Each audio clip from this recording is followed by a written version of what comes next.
네, 토마토 투자클럽의 이재필 전문가 연결되어 있습니다. 안녕하세요.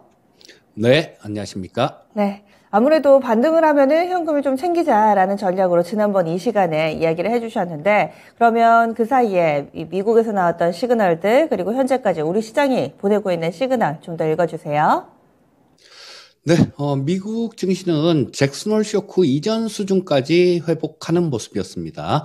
자, 그리고 나스닥 지금 화면에 나오는 거, 나스닥 일봉 차트를 보시게 되면, 자, 지금 뭐 4일 연속 이렇게 양선을 뽑아내면서 22평선하고 122평선 근처까지 뭐 거의 근접한 수준까지 반등이 나왔어요. 뭐 하지만, 지금 뭐 이 부분들 같은 경우는 낙폭과대에 따른 기술적 반등, 뭐 요 정도로도 해석이 가능할 것 같고요. 일단 단기적인 시장은 미국 시장 쪽에서 뭐 오늘 저녁에 발표되는 CPI에 따라서 영향을 받을 걸로 보여지고요. 이 CPI에 대해서는 조금 이따가 좀 더 자세히 살펴보도록 하겠습니다. 자, 그리고 두 번째 그림을 보시게 되면 자, 이건 지난주에도 제가 조금 보여드렸던 그 화면이고 7월 중순 정도에도 보여드렸던 화면이죠, 처음에는. 자, 이 240주평선을 붕괴시키고 난 다음에 지금 뭐 다시 재차 반등이 좀 나오고 있는 그런 모습인데요. 자, 요때는 240주평선 여기 좌측 화면에 빨간색으로 동그라미를 쳐놓은 부분들을 보게 되면 붕괴를 시켰다가 다시 반등 나오는 과정에서 240주평선에서 좀 저항을 받는 그런 모습이 나오고 있습니다. 그리고 이번에도 마찬가지 뭐 그 정도까지는 반등이 가능할 듯한데 또 그 위에는 강하게 찍어 누르고 있는 20주 이평선이 있기 때문에 자, 이 부분은 한 2,450에서 60포인트 사이 정도 되는데요. 이쪽이 좀 강한 저항선이 될 것 같다라고 말씀드릴 수 있겠습니다. 어쨌든 간에 미국 증시도 반등 움직임을 나타내고 있기는 하지만 우리 증시 240주 이평선 여기에서는 저항에 부딪히지 않을까 이런 예상을 하고 계신 건데, 그러면은 파생 시장에서는 어떤 변화 없었습니까? 네, 지난주 목요일 연휴 전이 우리 시장에 선물 옵션 동시 만기 날이었었죠. 근데 지금 12월물 이 선물 미결작정을 보게 되면 약 27만 8천 개 정도 수준에서 마감이 됐습니다. 그런데 요게 지난주 목요일 날 끝난 9월물에서는 한 22만 6천 개 정도였으니까 약 5만 2천 개 정도 미결작정이 증가한 상태에서 지금 새로 12월 물을 시작하는 모습이고요. 즉 12월 물에서 지금 현재 27만 8천 개 정도가 미결작정이 쌓여 있다라는 얘기입니다. 미결작정이 이렇게 많아졌다라는 거는 그만큼 판이 커졌다라는 얘기예요. 바꿔 얘기하면 위든 아래든 조금 변동성이 더 커질 수 있는 그런 시장으로 보고 있다라는 겁니다. 자, 그리고 외국인들 매매 동향이 가장 중요할 텐데 일단 뭐 이런 부분들은 외국인들이 미결작정을 몇 개 갖고 있다. 이런 부분들이 통계치로 나오진 않습니다. 하지만 이렇게 대충 계산을 해보고 추정치로 봤을 때는 약 9만 개 정도 이상 외국인들이 미결작정을 갖고 있는 게 아닌가 싶은 생각이 들고요. 뭐 그 정도로 추정할 수 있을 것 같아요. 자, 그래서 시장의 가장 중요한 방향키는 이 외국인들이 이 미결작정 매도 쳐서 넘어온 미결작정 부분들 이런 부분들을 증가를 시키느냐 아니면 줄이느냐 뭐 그게 가장 중요한 시장의 방향키다라고 볼 수 있을 것 같습니다. 네, 그래서 미결제 약정이 늘어나서 이것은 어떤 식으로든 또 방향이 잡힌다면 그 폭이 커질 수 있는 에너지를 의미한다 얘기를 해주셨어요. 그러면 앞으로가 더욱더 기대가 됩니다. 그리고 또 쉬는 동안에 여러 가지 글로벌 이슈들이 있었는데요. 좀 우리가 시그널로 받아들일 만한 그런 이슈 어떤 게 있을까요? 예, 일단 뭐 우크라이나 그동안 수면 아래에 조금 가라앉아 있었던 우크라이나 관련되는 내용들이 있었죠. 자, 이 사진에 보시게 되면 이 우크라이나가 굉장히 이번에 머리를 잘 쓴 것 같아요. 원래는 이 남부 쪽 헤르손 지역에 그쪽을 공격하는 척 하다가 이 동부 쪽 도네츠크 약간 위에 있는 그 우크라이나 제2도시 하리키우를 수복을 했고요. 그리고 도네츠크하고 바로 인접해 있는 이지움에서도 러시아군이 철군을 했다라는 그런 소식이 있었습니다. 자, 뭐 그러니까 러시아 외무장관 같은 경우는 우리는 우크라이나하고 협상을 포기하지 않고 있다라는 얘기를 했는데요. 이거는 시간 끌길 가능성이 많다라는 게 중론입니다. 그리고 러시아 내부에서 좀 비판적인 목소리가 커지고 있는 상황인데요. 안타깝게도 전쟁을 왜 했냐라는 그런 비판의 목소리가 커졌으면 좋겠는데 그게 아니라 야, 지금 우리가 점령한 지역을 내준 데 대한, 왜 내줬냐에 대한 뭐 그런 비판의 목소리가 좀 커지고 있는 상황이라서 일단 이 부분들 같은 경우는 뭐 러시아가 어떻게 나올지 조금 더 이렇게 거세게 나온다라면 조금 어려워질 수도 있는 그런 모습이겠죠. 자, 지금 이제 이런 부분들이 있기 때문에 또 이 전황이 시장에 좀 미칠 수 있는 그런 영향이 커질 수 있는 시기다라는 생각이고요. 그래서 이쪽에 대한 면밀한 관찰이 좀 필요하겠다라는 생각입니다. 그리고 주요 연준 인사들의 저 연설 내용들을 좀 살펴보게 되면요. 지난주 목요일 우리 시장이 끝나고 난 다음에 파월 의장의 연설이 있었죠. 뭐 지금 강력하게 행동을 해야 된다라는 마지막까지도 좀 되게 매파적인 그런 얘기를 했고요. 자, 이런 부분들은 3연속 자이언트 스텝을 시사한다라고 볼 수 있을 것 같습니다. 그리고 또 대표적인 매파죠. 세인트루이스 연원 총재 같은 경우도 내년에 더 길게 고금리를 유지할 가능성이 많다라는 그런 얘기를 했고요.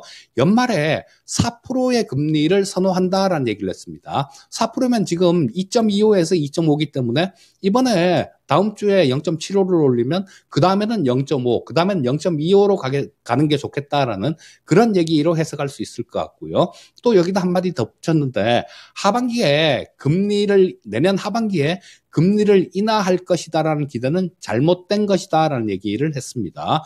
또 뭐 크리스토퍼 월러 페드 이사 같은 경우도 작년에 우리는 인플레이션이 둔화됐다가 급등하는 것을 눈으로 목격했다. 또 속으면 연준은 신뢰에 대해서 결정적인 타격을 입게 될 것이다. 연내에 물가가 안 잡히면 내년에 금리를 추가로 인상할 수도 있다라는 뭐 상당히 또 매파적인 그런 얘기를 했죠. 또 빌 더들리 전 뉴욕 연은 총재 같은 경우는 내년에 금리가 4% 이상 유지될 걸로 그렇게 예상을 했습니다. 자, 그런데 지금 이 연준 인사들이 지난주에 집중적으로 얘기를 막 이렇게 쏟아냈는데요. 다음 주에 연준통화정책회의가 있기 때문에 그 정책에 대한 얘기를 못하는 블랙아웃 기간으로 돌입을 했기 때문에 지난주에 이런 얘기를 다 한꺼번에 쏟아낸 걸로 보시면 될 것 같고요. 자, 연준 인사들이 입만 열면 매파적인 그런 얘기를 하기 때문에 연설 금지 기간인 거는 좀 긍정적이다. 뭐 이렇게도 볼 수 있을 것 같습니다. 자, 그리고 주요 일정들을 좀 간략하게 좀 살펴보면요. 아까 말씀드렸듯이 우리 시간으로 오늘 저녁 9시 반에는 미국의 CPI가 발표 예정입니다. 자, 지금 뭐 미국의 가장 CPI에 큰 영향을 주는 휘발유 가격 같은 경우는 6월 달에는 5달러가 넘어갔었죠. 그리고 7월 달 같은 경우는 이게 떨어졌기 때문에 CPI가 좀 떨어지는 모습이었습니다. 그리고 8월 달에는 이 휘발유 가격이 갤런당 3달러 수준 정도까지 내려왔기 때문에 이 CPI 헤드라인 수치는 좀 떨어질 걸로 그렇게 보는데요. 미국 쪽 월가 쪽에서 보는 수치는 8.0에서 8.1% 정도 그 정도로 보고 있는 상황이고요. 다만 주택 임대료 같은 것은 집값은 떨어졌는데 아직까지 임대료는 올라가고 있는 상황입니다. 그렇기 때문에 이 에너지하고 식료품을 제외한 근원 CPI 같은 경우는 뭐 지난달에 보시게 되면 화면에 보시듯이 4개월 연속 하락했었는데 지금 8월 달에는 이 부분이 약간은 좀 올라올 걸로 예상돼서 지금 나오는 예상치는 6.1% 정도로 예상되고 있고요. 하지만 우리는 여기서 좀 기억을 해야 될 게 연준의 인플레 목표는 2%입니다. 자, 뭐 어떤 지표를 이렇게 대입을 하더라도 아직까지 상당히 큰 그런 차이가 존재한다라는 거예요. 뭐 하지만 연준은 지금 워낙 매파적으로 얘기했기 때문에 다음 주에 0.75% 정도 올리는 거 이 부분은 시장에 어느 정도 반영된 부분이다라고 볼 수 있을 것 같고요. 또 조금 뭐 눈여겨봐야 될 그런 일정 중에 하나가 한국 사위라고 불리죠. 호건 메릴랜드 주지사가 방한을 합니다. 이 부분에 대해서도 한미 경제 협력 관련되는 그런 내용들이 나올 수 있을 것 같고요.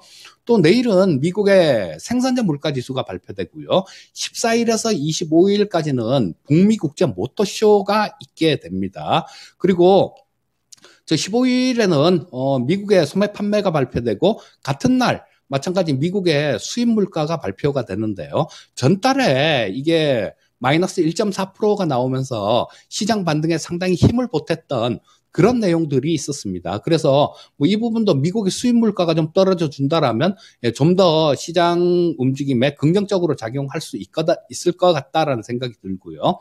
또 뭐 대외적인 그런 일정으로 보게 되면 15일하고 16일에 푸틴하고 에르도안 튀르키예 대통령이 곡물 수출 관련되는 그런 문제에 대해서 논의를 한다라는 얘기를 했습니다. 자, 그런데 얼마 전에 푸틴 대통령은 뭐 이런 부분들이 곡물 수출하는 이런 것들이 좀 저개발국 식량 문제가 심각한 나라로 가야 되는데 다른 데로 가고 있다라는 뭐 그런 얘기를 하면서 좀 상당히 트집을 잡는 뭐 그런 모습이 나왔기 때문에 이 부분에 대해서도 우리는 조금 신경을 쓰고 봐야 될 것 같습니다. 또 좀 이 시장에 섹터별로 좀 영향을 줄 수 있는 그런 일정도 있는데요. 자, 리잔수 중국 전인대 상무위원장이 방문합니다. 우리나라로 따지면 거의 뭐 국회의장격이다라고 보시면 될 거고요. 중국의 권력 서열로 따지면 넘버 3, 그러니까 시진핑하고 리커창 다음으로 세 번째 권력을 갖고 있는 그런 사람이다라고 보시면 될 것 같아요. 그런데 이 리잔수가 지난주에도 이 러시아 쪽을 방문을 했었습니다. 그런데 거기서 한 얘기가 러시아하고 중국의 관계를 더 돈독하게 동맹을 더 강화해야 된다. 뭐 저기 서방의 뭐 그런 압력에 우리는 뭉쳐서 대비해야 된다. 이런 얘기를 했기 때문에 글쎄 우리나라에 와서도 그렇게 좀 대놓고 아주 전에 저 왕이 외교부장이 몇 년 전에 와서 했던 식으로 막 하진 못하겠지만요. 또 나름대로 여기서도 조금 은근히 협박하는 그런 내용도 있을 수 있기 때문에 이 부분도 마찬가지 우리가 좀 신경을 써야 되는 부분이죠. 그리고 이 리잔수가 왔다고 하고 난 다음에 18일 날은 우리 윤석열 대통령께서 저 영국, 미국, 캐나다 이렇게 순방 일정이 돼 있는데요. 자, 여기서 나오는 얘기에 따라서 또 거기서 의제에도 약간 변동이 있을 수도 있겠다. 라는 생각이 듭니다. 자, 그리고 16일에는 미시간대 장기 기대 인플레이션이 발표가 되는데요. 자, 5년짜리입니다. 요거는 전월에 2.9%였었는데 뭐 이 부분도 상당히 중요한 그런 일정이고요. 금요일은 미국의 선물 옵션 동시 만기일입니다. 그래서 지금 미국 시장 움직임을 보게 되면 좀 급락했다가 반등이 나오는 과정이 있었고, 자, 뭐 이번 주 초 중반 정도까지 반등이 나온다라면 이 선물 옵션 만기 근처에서는 조금 조정받을 가능성도 있다. 뭐 이렇게 보시면 좋을 것 같습니다. 네, 명절 후유증에서 좀 벗어나서 예열을 하는 시간이 필요한데 우리에겐 그럴 여유가 없습니다. 바로 오늘 밤부터 CPI 발표 등 여러 가지 일정들 밀린 숙제하듯이 좀 빠르게 소화를 해내야 되는 모습인데요. 그렇다면은 이제 새 마음으로 이 명절 이후에 증시 대응하고 싶으신 분들, 그리고 현금을 좀 챙겨서 들고 계신 분들도 있으실 텐데 지금 바로 들어가는 게 좋을지, 그렇다면 종목을 어떻게 골라야 되면 좋을지 시장 전체적인 틀에서 오늘장 놓쳐서는 안 될 시그널을 알려주시죠. 네, 연휴라는 하나의 불확실성은 지나간 시장이죠. 뭐 CPI 수치가 예상치 정도 그 정도 수준이다라면 시장에는 긍정적인 부분으로 작용할 가능성이 많다라고 보시면 될 거고요. 아까 말씀드렸듯이 주요 저항선 같은 경우는 아까 저 20주 이평선하고 240주 이평선이 걸려 있던 자리, 그 자리가 2,450에서 60포인트대 정도입니다라는 말씀을 드렸는데요. 그 자리는 공교롭게도 또 22평선이 위치하고 있는 그런 자리입니다. 그래서 좀 반등이 나오는 과정에서 이쯤에서는 조금 저항받을 가능성이 많다라는 생각이고요. 자, 오늘 가장 중요하게 잘 보셔야 될 부분들은 외국인들의 선물 수급입니다. 아까 파생시장에 대해서 설명을 드릴 때도 말씀을 드렸지만 이 외국인들이 선물 시장에서 순매수가 좀 들어와 줘야 되는 탄력 있는 상승이 나오기 위해서는 외국인들의 선물 시장에서 조금 대규모로 순매수가 들어와 줘야 되는 상황입니다. 그래서 그 부분을 오늘 중점적으로 연휴가 지나고 온 상황이기 때문에 중점적으로 좀 체크를 해보면 좋을 것 같고요. 자, 뭐 아까 말씀드렸듯이 또 리잔수의 방문 목적은 이 중국 관련주에 대해서 그렇게 썩 긍정적인 그런 부분들은 아닐 가능성이 많다라는 생각이에요. 그래서 뭐 매매를 하시더라도 그쪽 섹터 같은 경우 중국 비중이 높은 그런 섹터들 같은 경우는 조금은 주의가 필요하겠다라는 생각이고요. 자, 푸틴이 우리 연휴 기간 동안 그 주요 거점 요충지들을 뺏겼기 때문에 조금 독하게 나올 가능성이 있죠. 그래서 푸틴하고 에르도안의 저 곡물 관련 수출 관련되는 그런 협상이 이번 주 후반 정도에 있으니까요. 요거 관련된 종목들, 곡물 관련된 종목들이 지금 곡물 가격이 많이 떨어지면서 상당히 조정을 많이 받은 상태입니다.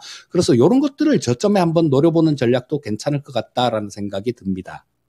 알겠습니다. 외국인 수급 중요하고 또 이 중국과의 관계에서 영향받을 수 있는 종목군들 곡물주 단기 접근이 가능하지 않을까 이렇게 아이디어 주시네요. 오늘도 말씀 고맙습니다. 예, 감사합니다. 네, 이렇게 마켓 시그널 토마토 투자클럽의 이재필 전문가와 함께했습니다.